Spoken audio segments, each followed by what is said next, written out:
Hi. அக்கா என் மனசு ஃபுல்லாக பாரம்க்கா. நிறைய இழந்துட்டேன். இனி இழக்கிறதுக்கு ஒன்றும் இல்லை.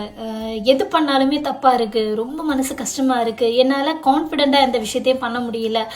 என்னால் ஒழுங்காக வேலைக்கு போக முடியல, சாப்பிட முடியல, தனிமையிலே கிடந்து செத்துட்ருக்கேன். இதுக்கு ஒரு சொல்யூஷன்னு சொல்லப்போனால், நான் பெட்டராக ஃபீல் பண்ணுற விஷயம் பார்த்தீங்க அப்படின்னா, ஏதாவது ரொம்ப லாங் ட்ராவல் போகணுன்னு ஆசைப்பட்றேன்க்கா.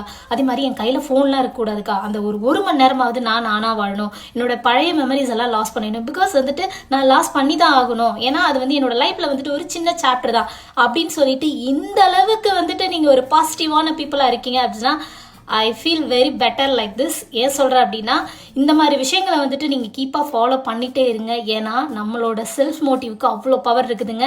ஏன்னா இங்கே நம்ம ஒரு கஷ்டத்தில் இருக்கோம், நம்ம ரொம்ப ஒரு கவலையில் இருக்கோம் அப்படின்னா, இங்கே நிறைய பேர் அதிகமாக கவலைப்பட்டு அதிகமாக தன்னைத்தானே வருத்திட்டு அந்த இடத்துலேருந்து அவங்க வெளியில் வர்றதுக்கு வேற ஒரு ஆறுகளை தேடுறதுக்கு தான் மனசு அலைப்பாயும் இல்லையா?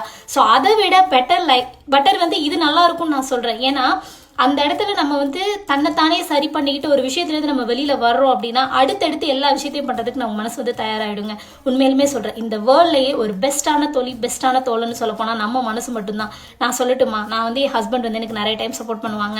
அவங்க எப்படா வருவாங்கன்னு எதிர்பார்ப்பாங்க. மேபி அவங்க ரொம்ப லாங் டிராவல் ஏதாவது டியூட்டிக்கு போறாங்க, அவங்க கிட்ட என்னால் பேச முடியல அப்படின்னா நான் என்ன பண்ண முடியும்? பட் இந்த விஷயத்துல நான் ட்ரெயின் அப் ஆயிட்டேங்க. நிறைய டைம் கண்ணாடி முன்னாடி நான் பேசியிருக்கேன், பாத்ரூம்ல அழுது பேசியிருக்கேன், பைக் டிராவல்ல போகும்போது அழுதுட்டே பேசிட்டே போயிருக்கேன். நீ அப்படி இருக்க, உனக்கு என்ன அறிவில்லையா? நம்ம உடம்புல உயிர் மிச்சமா தானே இருக்கு, அந்த உயிரை வச்சு நீ என்ன வேணாலும் பண்ணலாம் அப்படின்னு சொல்லிட்டு ஏதோ எனக்கு நான் பேசிக்குவேன்.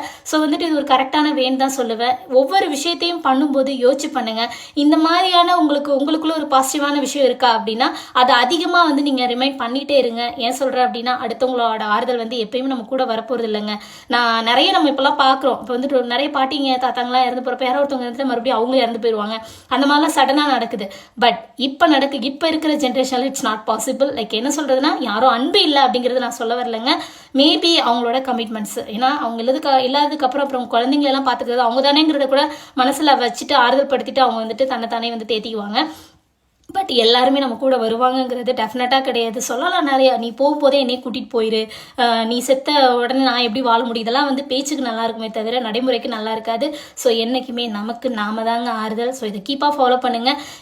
கொஞ்சம் கஷ்டமாக இருக்கும், ஏன்னா நம்மளுக்கு நாமளே எப்படி ஆறுதல் படுத்தணும். கண்ணாடி முன்னாடி போய் நின்று பேசி அழுது பாருங்க, செமையாக இருக்குங்க அந்த ஃபீலு. மேக்ஸிமம் நைட் டைமில் லைட்டை ஒரு வார்ம் லைட்டை மட்டும் போட்டு வச்சுட்டு கண்ணாடி முன்னாடி நின்றுட்டு முடிஞ்ச அளவுக்கு அழுது கொட்டி தீத்துருங்க. யாரையும் கூட வச்சுக்காதீங்க. ஃபோன் ஹெட்லாம் சுவிச் ஆஃப் பண்ணிட்டு இந்த விஷயத்தை அகைன் அண்ட் அகைன் ஃபாலோ பண்ணி பாருங்கள். நீங்கள் கண்டிப்பாக வெளியில் வருவீங்க. இது கரெக்டாக இருக்குமா இல்லையா அப்படிங்கிறது உங்களுக்கு தெரிஞ்சு கமெண்ட் பண்ணுங்கள். தேங்க்யூ.